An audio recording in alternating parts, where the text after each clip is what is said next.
idolize, I guess, a man that you've never met through people and stories, and it becomes legendary in your mind.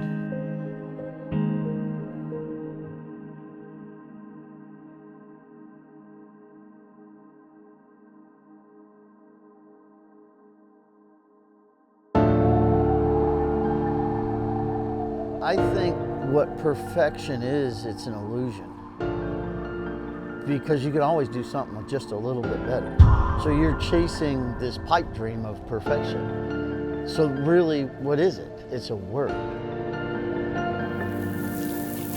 There are many things that wash over us. Emotions, experiences, what we feel, what we do, how we express who we are, how we relate to each other. These are all elemental. How one combines the elements, that's life's journey. Speed is distance over time. Love is closeness beyond time. The memory of a person, of a quest, is a promise to return to the essence that inspires us to love. To be bonded as elements brought together to form something greater.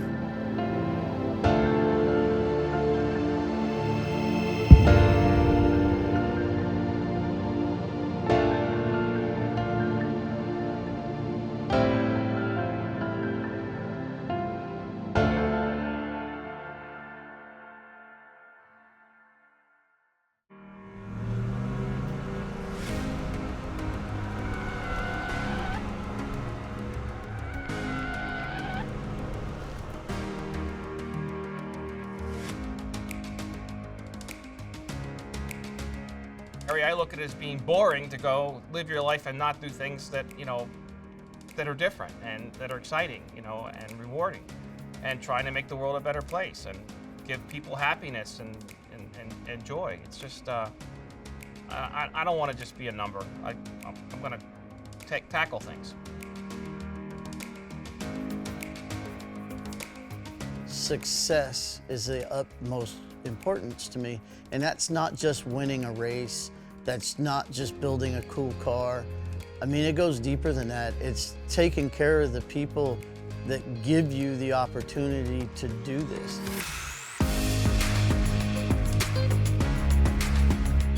I feel like I have a responsibility for the people around me and that help me be successful. And I don't look at things in business where, I run the show. I feel like I look at it, I have to help remove the barriers and enable things to happen so that, we all can win together.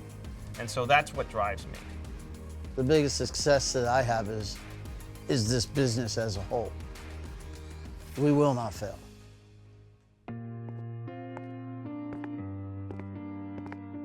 Cars were a lifestyle, and people that are from my generation, that was what they do. Now they play video games. Well, back then you raced around in your cars and you worked on them and you polished them and took care of them. That's what you did.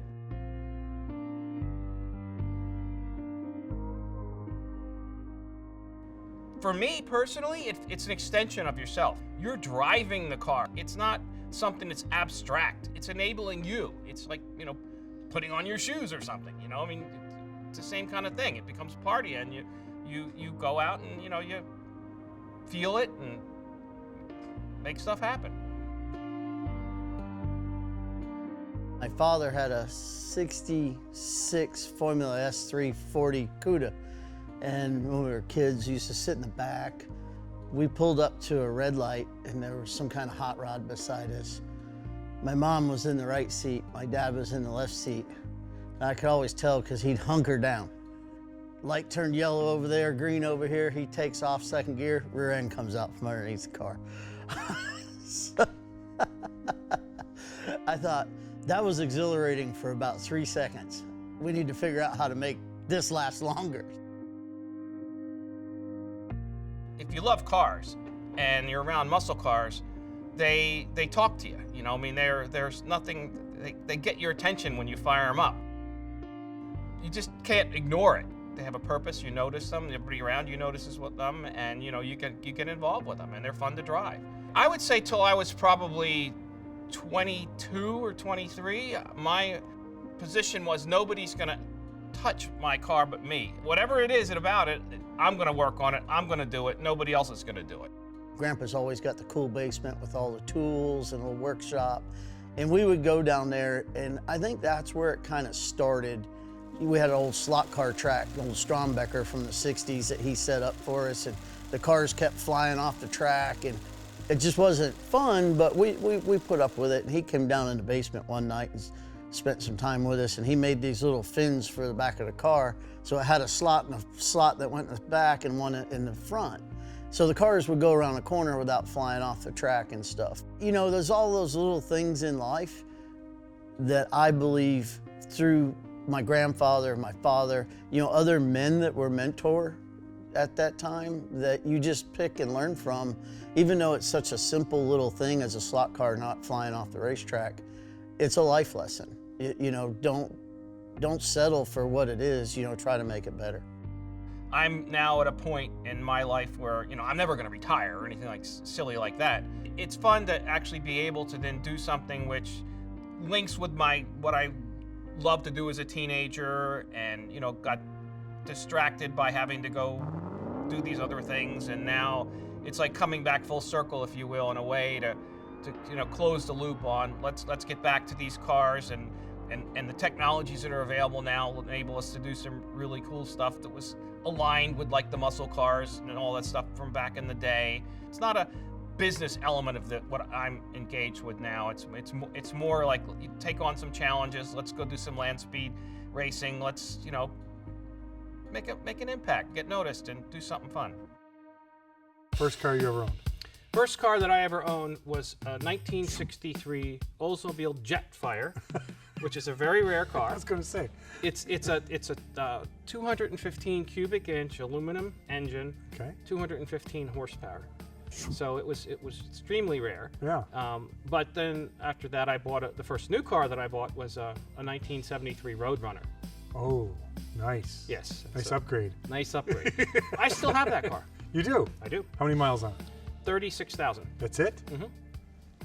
Do you still drive it once in a while? Or? It sat for quite a long time. Okay, I was going to say. Yeah. So then I haven't had it restored, and so so it's back like it would have come from the factory. It had some hard miles in this. I was going to say, if that was your first car, first new car. Yeah, I had a goal every day with it. Okay. I had to go 100 miles an hour and get it in the air. You had to do what? Get it airborne. That was your goal every day? Yeah. 100 miles an hour? And airborne. Got it.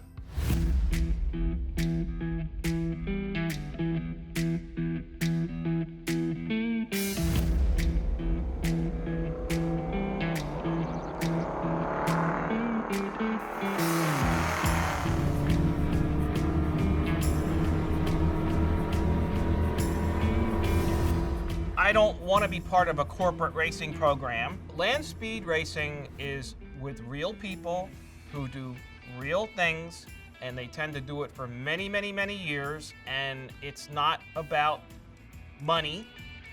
It's not that at all. It's a passion. I think it's the purity of it. It's the last form of motorsports where you can still work hard and create something out of nothing that'll go 200 plus miles an hour.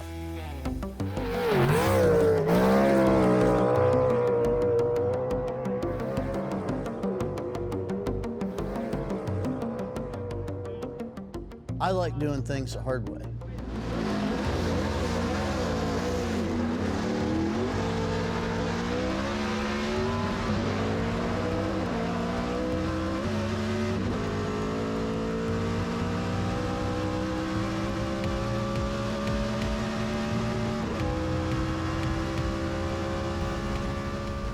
Rouse Yates motor, look at this, tucked in and going, boy, pulling hard on the big end, just like the bass stretch at Daytona. When you have a 200 plus mile an hour stock car on big fat tires in a standing mile, to me that's pretty cool. It's done with a small amount of resources. It's not a huge teams of people. There's not, you know, hundreds of people around any of the programs that are involved with these things. So I like that element of it. I think it's important to do things with a small group of people that you can work with, and that everybody's working together, and you know each other, you trust each other, you go have fun, together, you figure it out together. That's what land speed racing, it sets it apart. We're not building space shuttles because I don't know how to make things that fly, but we do know how to make things that go fast across the ground.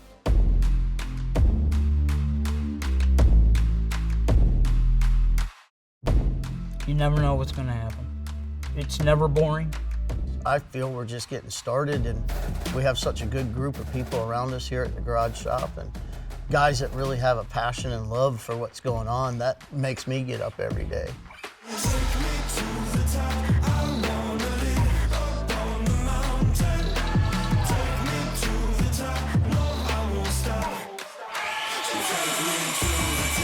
So the garage shop to me is a place where innovation, creativity, and passion all come together by a bunch of guys who care deeply about what they're doing. They're not just showing up for a paycheck.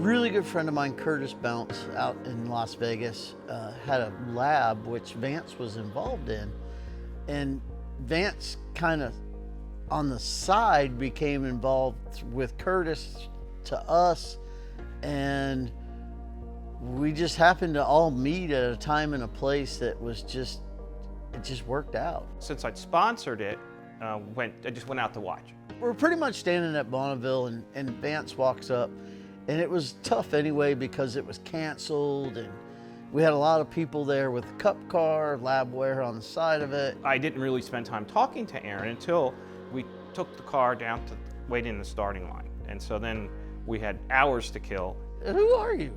Well, I own labware, and I had no idea who Vance or labware. I mean, he has cut-off shorts and penny loafers and a t-shirt on. And I'm like, really, I really appreciate all your support, because I didn't know that he was responsible at the time for the majority of the sport through Curtis. That's where I really, met Aaron, if you will, and talked to him about, well, what's your story? Because he had never seen a car, he didn't even know what we were doing. I said, we're doing stock car stuff. I said, but my heart's somewhere else, and it's with that, the Bobby Isaac car. I said, to me, this is a stepping stone to that. I wanted to know how he got there, and then he explained his history, been, building race cars and the whole thing with Bobby Isaac and all of that. And so that was where we kind of, the seed was planted.